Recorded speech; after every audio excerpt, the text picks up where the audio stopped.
What are the factors you think senior citizens must consider before investing if they have not done so actively before? See, Sumana, this is the problem for when I'm talking to a young person. For you, senior citizen means what? Let's Someone start who from is there. above 60. So above 60, another 40 years. So our 60-year-old should invest, our 70, our 80, our 90-year-old should invest. Are four answers. This is not one answer.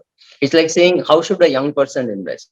Young means what? Young means 22, young means 32, young means 42, young means 52. Again, has four answers, right? So similarly, a 60-year-old has to worry about probable medical expenses and inflation, right? And volatility. Sorry.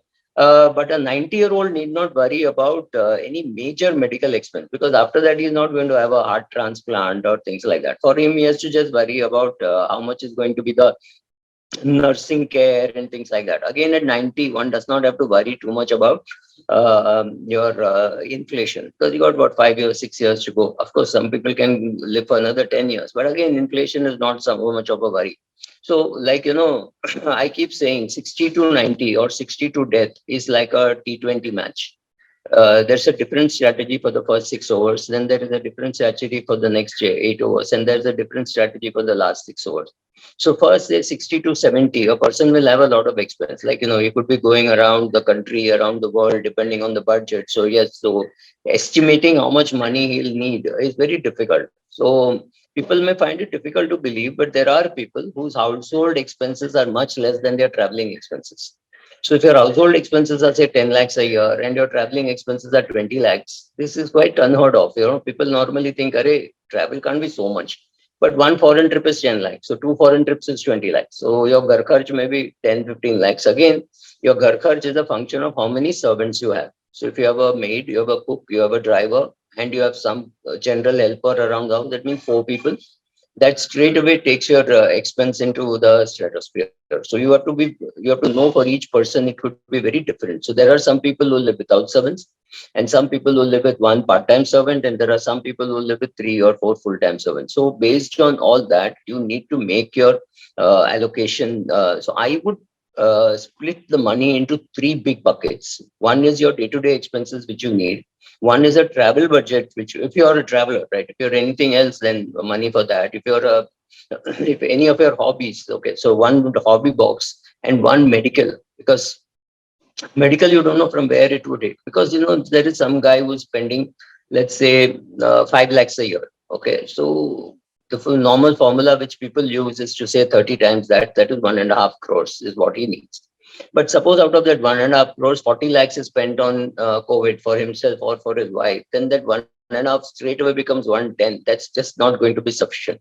So one for this person also, I would spend 1.5 crores in one in the retirement bucket, 50 lakhs in the medical bucket, and another, maybe if he's spending 5 lakhs a year on travel, also another 50 lakhs. I'm assuming your travel stops at 70, 72, whatever age. So 10 years of travel expense in one dabba called 50 lakhs, another medical emergencies in a dabba called 50 lakhs, and another 1.5 crores in different, some money market fund to multi-asset fund to equity fund or things like that. So three, four buckets of that 1.5 crores, and two buckets for the for medical and for your hobbies. So depending, if you're say 70, or let's say 75, and you have money in your hobby bucket, and you think you're not going to use that money, that you can keep it also for your medical expenses.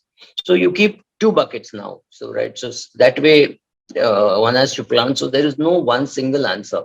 One more thing, Sumana, is somebody who's never invested, and who, suppose he or she is starting at 60, they're going to be intimidated by the mutual fund industry. I don't think the mutual fund industry has made it very easy with their nomenclature. I guess you do not know that there are two multi-asset funds. One charges a debt taxation, one charges equity taxation. It's impossible for people to find out unless they get a good advisor and seek his advice. Very simple. I mean, SEBI has said, okay, so many nomenclature: hybrid equity fund, aggressive hybrid equity fund, balance advantage fund, balance fund. It's very confusing nomenclature, and I would put into these kind of schemes for the senior citizen. I would advise, and that's where I would start. But I would not touch any fund unless I am being advised by an advisor. It's too late in life to try being a DIY. You can't be a DIY at the age of 60 if you have never done it. It's a complicated life. So don't try on your own unless you have some. I mean, if your son or daughter is in that thing, then it's a different thing. But if your son or daughter is the CEO of a mutual fund, don't ask him. He's going to be so biased and he's going to do such a bad job that you better have an advisor. Don't ask your kids if they are in one particular fund, they will be biased. They'll say, "Oh, we are the best in everything," and they'll really. I've seen them screw up their own mother's portfolio. So don't go to them. Go to a good advisor. That makes more sense. Mutual fund investments are subject to market risks. Read all scheme-related documents carefully.